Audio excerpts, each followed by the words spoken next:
Hello and welcome back to my series of videos on the science of evolution. My name is Tony and this episode focuses on an issue which has provoked a lot of misinformation and dishonest narrative from young Earth creationists such as Kent Hovind, the Neanderthals. I know what you're thinking, separated from birth, but no, this is not my brother, it is a Neanderthal. The Neanderthal is an extinct species of archaic human. They vanished from our fossil record about 40,000 years ago. However, young Earth creationists view them as fully Homo sapien and believe that they were alive about 6,000 years ago. They actually consider them a human tribe that departed the mythical Babel in the dispersion event. They think that the Neanderthals' unique skull characteristics was the result of family genetic traits or poor diet, a lack of sunshine or even disease, or simply inbreeding. Some creationists actually believe that Neanderthals lived for several hundred years, and they accomplished this without vitamin D. What would a Neanderthal look like dressed in modern clothes? Well, creationists believe that Neanderthals are simply deformed humans and are no different to modern Homo sapiens, to you and to I. They believe they emerged about 6,000 years ago and are descendants from Adam and Eve. You might now be asking the question, is this proved in a scientific peer-reviewed paper and accepted by the scientific community as fact? The answer is no. However, the evidence for Neanderthals as accepted by the scientific community is that, according to modern dating methods, the oldest fossil remains date to 430,000 years and that Neanderthals vanished from the fossil record about 40,000 years ago. Therefore, they existed a lot longer than the 6,000 years proposed by young Earth creationists. The scientific community accepts the evidence that Neanderthals are not our ancestors. They were a separate human group that lived at the same time as Homo sapiens, although their timescale is a lot older.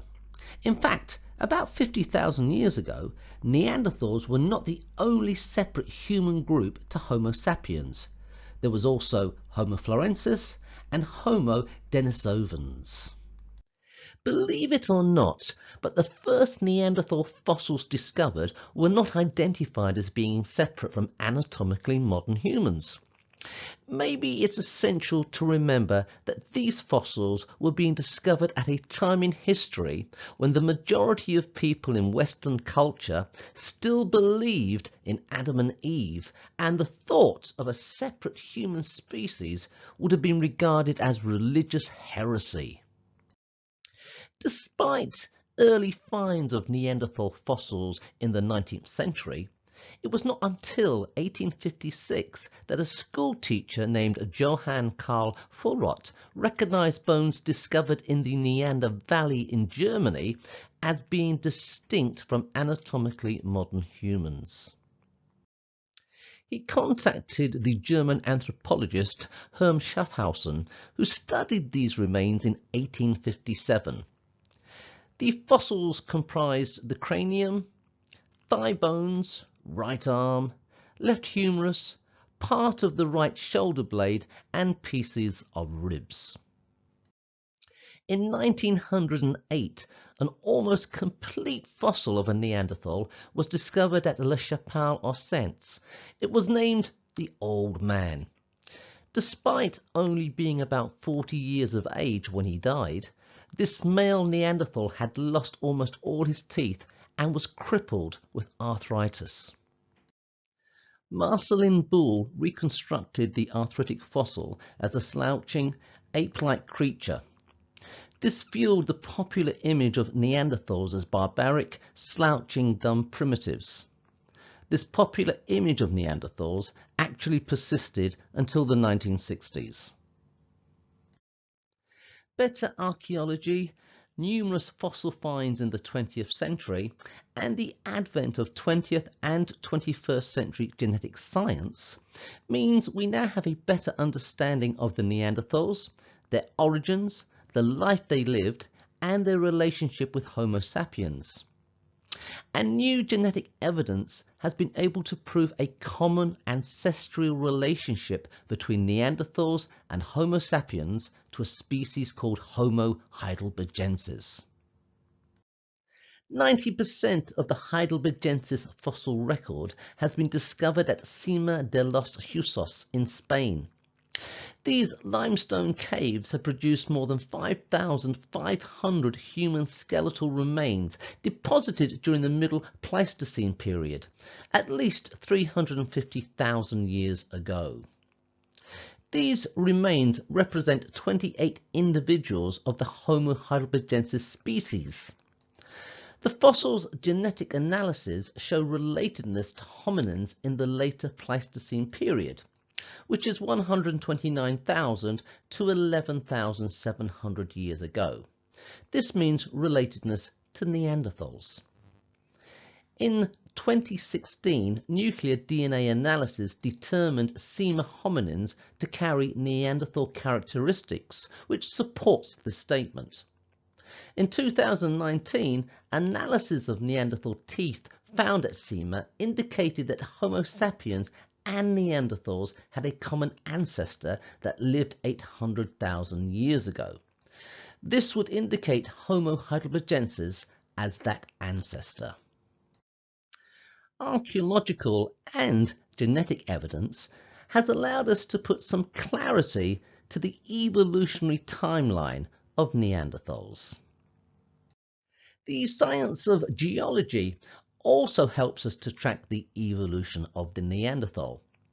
From the Alstim glaciation of 500,000 years ago, which ties in with the Cima de los Huesos fossils and the oldest Neanderthal-looking fossil from 430,000 years, to the Worm glaciation and the classic Neanderthal fossils of 115,000 years ago, from which we have a rich treasure chest of discoveries.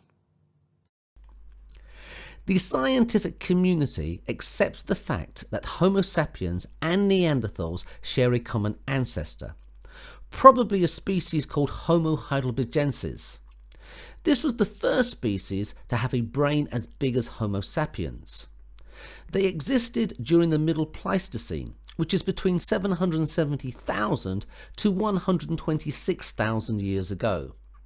This is an intermediate species between Homo erectus and modern humans. It is also the ancestor that led to Neanderthals and to you and I. They began to migrate out of Africa about 700,000 years ago. Adaptation to a colder climate in Northern Europe presented environmental pressures that led to physical changes. However, we now know via the fossil record that the emergence of Neanderthals from the migration of Homo heidelbergensis was not the only evolutionary consequence of this migration. A sister species, Homo Denisovans, also emerged. Meanwhile, back in Africa, the heidelbergensis that remained eventually evolved into Homo sapiens. Imagine that first meeting which took place between Neanderthals and Homo sapiens, both descendants of Homo heidelbergensis. However, separated by thousands of years of evolution and geographical distance, they now look physically different. What might have been their thoughts as they looked into each other's eyes for that very first time? Now, if you were to stand a modern human next to an extinct Neanderthal, what might be the physical differences that you will immediately observe? The first thing you will notice is that Neanderthals are shorter than Homo sapiens. You will notice that Neanderthals have a stockier physical build. You will observe their face, compared to anatomically modern humans, has a broad, flaring nose with large nostrils. Neanderthals also have a protruding brow and a weak chin. The next thing you might notice is the volume of their skull. They had a larger skull space than humans, which might have meant a bigger brain. However, we do not know how this might have equated to cognitive ability. The neck vertebrae of Neanderthals are longer and thicker than modern humans due to head shape and size. They had a larger diaphragm. Their chest was more pronounced. We have looked at some of the visual physical differences between Homo sapiens and Neanderthals. These are observable morphological differences from the fossil record. Even the 3 tiny bones of our middle ear, vital in hearing, can be readily distinguished from those of Neanderthals with careful measurement. So, let us now look at the genetic evidence that supports differences and similarities. Let us look at the mitochondrial DNA-based differences between Homo sapiens and Neanderthals. We know via genetic studies that variations in DNA among Neanderthals and Homo sapiens falls outside the variation we find within anatomically modern humans.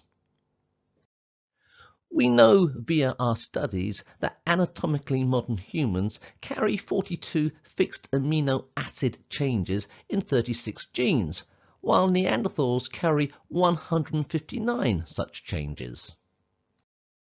Genetic studies have proved that Neanderthals are not our ancestors. They are cousins that shared with us a common ancestor. We know via genetic studies that Homo sapiens and Homo neanderthalensis were still able to interbreed, despite their divergence almost 400,000 years ago. Although there was still enough genetic material to allow interbreeding, they are at the outer limits of this process. There is evidence of barriers emerging that limited that interbreeding. The Y chromosome is passed from father to son. However, via genetic studies, we now know that the Neanderthal Y chromosome DNA was not passed to modern humans. Neanderthal Y chromosome includes genes that are incompatible with other human genes. In fact, one of the Y chromosome genes that differ in Neanderthals had previously been implicated in transplant rejection when males donate organs to females. Therefore, Neanderthal Y chromosome sequences may have played a role in barriers to gene flow. We know via genetic studies that a modern Homo sapiens female immune system might attack a male fetus carrying Neanderthal HY genes. Yes, interbreeding did take place. It was still possible. And due to this interbreeding, we have found Neanderthal DNA in Homo sapiens, and some of that Neanderthal DNA has provided us with an evolutionary advantage. But it has also helped to illustrate the differences as well as the similarities between Neanderthals and Homo sapiens. The first fully sequenced Neanderthal genome was established in 2013 by scientists working at the Max Planck Institute for Evolutionary Anthropology in Leipzig, Germany. The results confirmed modern humans sharing 99.7% DNA with Neanderthals.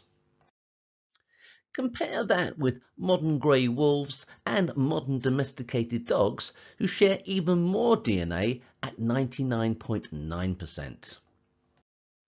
This research confirmed that modern-day populations of humans living outside of sub-Saharan Africa have between 1 to 4% Neanderthal DNA, which in turn confirms that interbreeding took place between these evolutionary cousins.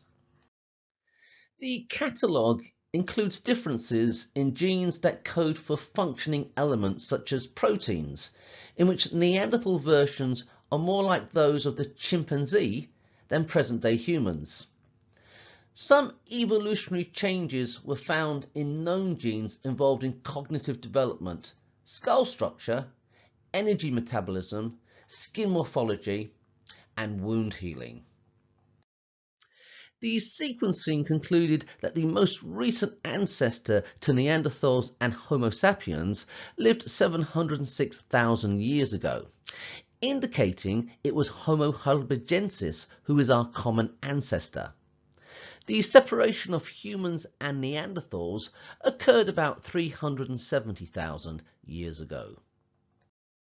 So, what conclusions have been made from the genome sequencing in relation to gene differences?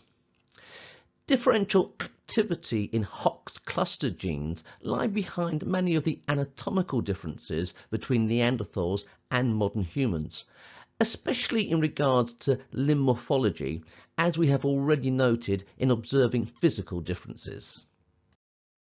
Genes involved in making keratin, a protein constituent of skin, hair and nails, have especially high levels of introgression. For example, approximately 66% of East Asians contain a POUF23L variant introgressed from Neanderthals, while 70% of Europeans possess an introgressed allele of BNC2. A Neanderthal gene, such as olfactory receptor 1,2-D3, are important for the digestion of food. Humans that arrived in Europe from Africa were confronted with all types of new foods. The gene from Neanderthals helped them to adapt quickly to a new diet. RPTN is repetin, an extracellular matrix protein expressed in the epidermis. RPTN differs between present-day humans and Neanderthals. It helps protect skin cells. Neanderthals were missing this protein. It means Neanderthals were better adapted to the cold, but less so to disease. RPTN is one of 30 specific differences between modern human DNA and Neanderthal DNA. Another difference which was discovered is transcription termination factor 1. This is a protein. This is a section of nucleic acid sequence that marks the end of a gene in genomic DNA transcription. Neanderthal genes remain because they are useful. They assisted us in our evolution. Several Neanderthal genes are involved in the immune system and help us fight harmful viruses and bacteria.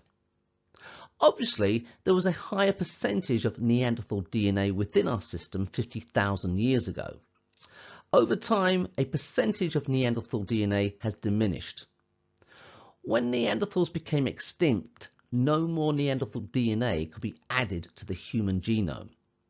Humans could only interbreed with other humans, so over time Neanderthal DNA diminished to what it is today.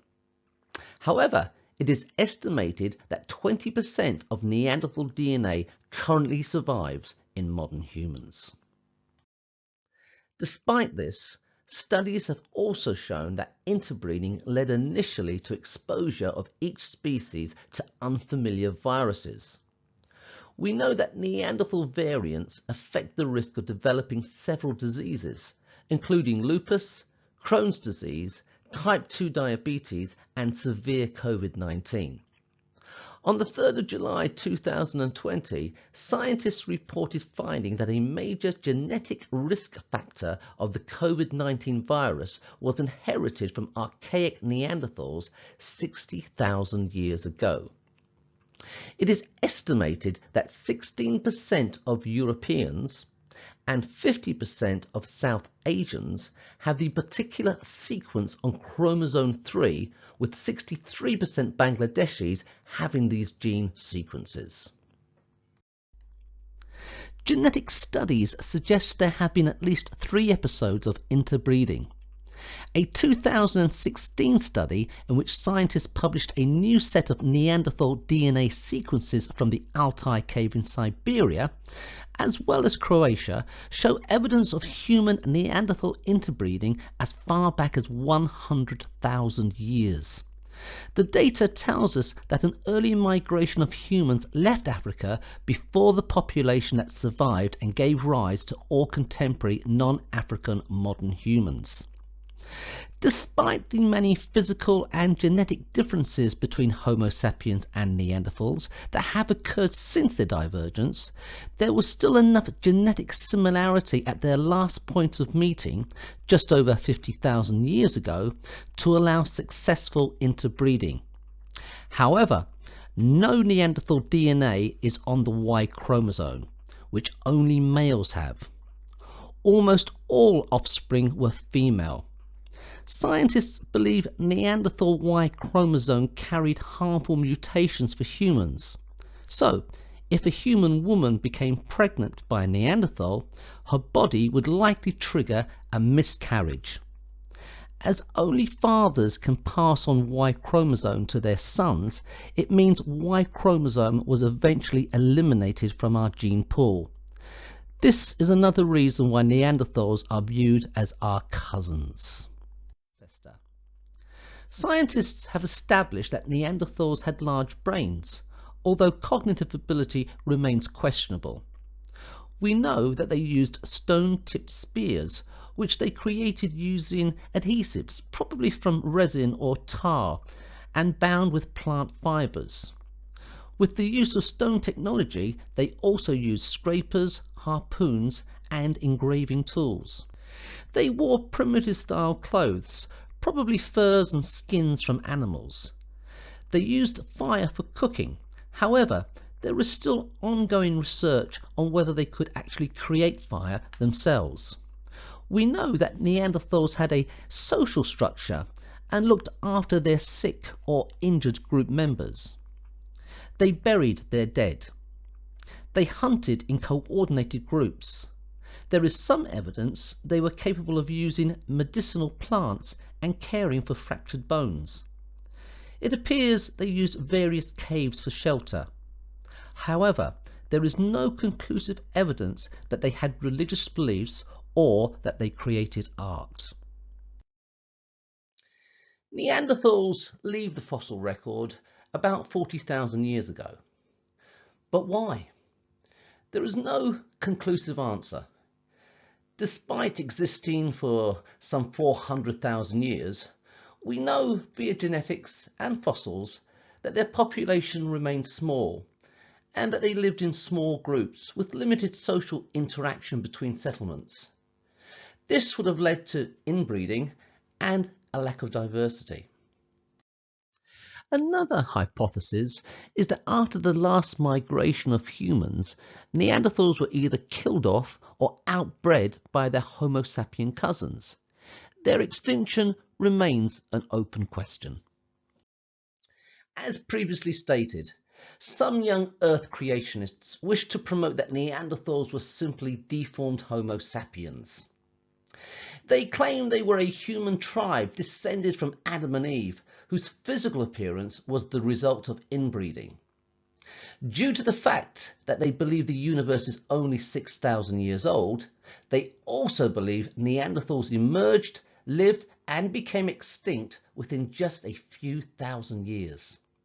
Yes, they believe an entire species came into existence, lived on this planet, and then became extinct in just a few thousand years. So, let us summarize the evidence from this video to help us come to a conclusion. Let us look at the similarities, the grey area, and the differences. First of all, yes, Homo neanderthalensis is human, an extinct archaic human. They are hominids in the genus Homo. Homo sapiens are also hominids and belong to the genus Homo. We are part of the same family.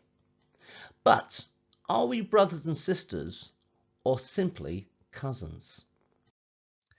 The 2013 sequencing of the Neanderthal genome confirmed that Neanderthals and Homo sapiens share 99.7% DNA.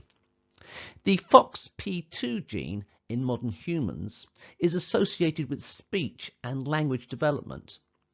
FOXP2 was present in Neanderthals, but not the gene's modern human variant. Neanderthals were bipedal.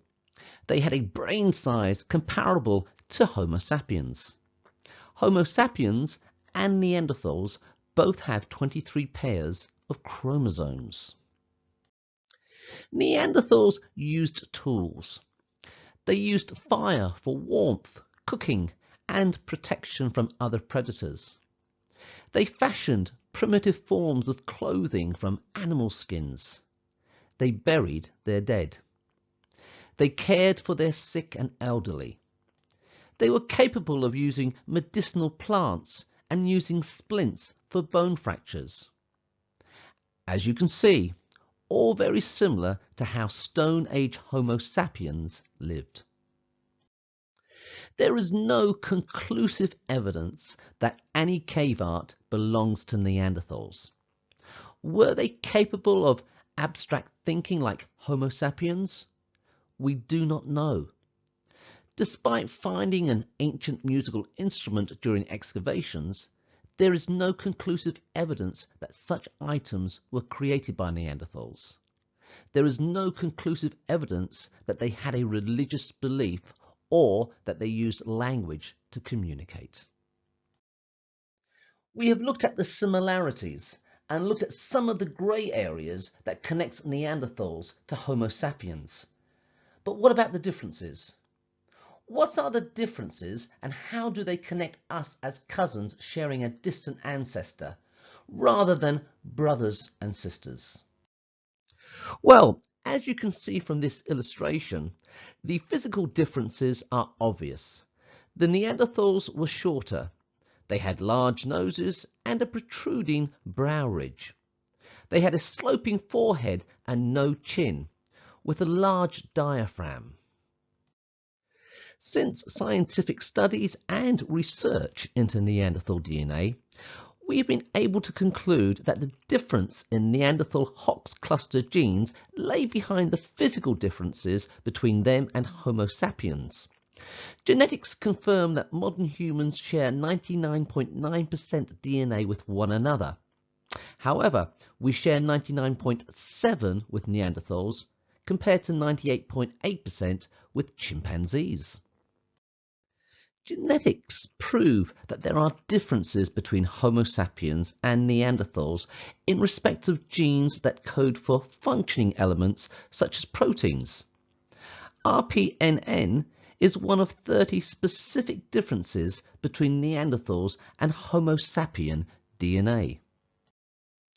Although we know via genetics that Neanderthals and Homo sapiens were capable of interbreeding, we also know there were limitations. Homo sapiens and Neanderthals split from their ancestor Homo heidelbergensis about 370,000 years ago. Genetic evidence proves interbreeding about 270,000 years later. However, not enough time passed to create speciation. Although Neanderthals and Homo sapiens were separated geographically for thousands of years, there was still enough genetic similarity to allow limited interbreeding. A 2016 study presented evidence that Neanderthal males might not have had viable male offspring with anatomical modern human females. This could explain why no modern male to date have been found with a Neanderthal Y chromosome. Almost all offspring were female. Scientists believe Neanderthal Y chromosome carried harmful mutations for humans. So, if a human woman became pregnant by a Neanderthal, her body would likely trigger a miscarriage. This is further evidence that Neanderthals and Homo sapiens were at the outer brink of being able to interbreed after thousands of years of separate evolution. And that is the evidence. If you wish to believe that Neanderthals are simply deformed humans who were a tribe that left Babel and which emerged, lived and ceased to exist as a species within 6,000 years, then okay. In the world of sanity, that is as believable as Donald Trump winning the 2020 election. However, I have presented the evidence. As illustrated, Homo sapiens and Homo neanderthalensis share many traits. Nevertheless, regardless of the obvious physical differences as observed in the fossil record, specific genetic markers prove we are different. We are cousins, and as such, like all cousins, we share a common ancestor. Thank you for watching this video. I look forward to your feedback. See you in the next episode of The Science of Evolution.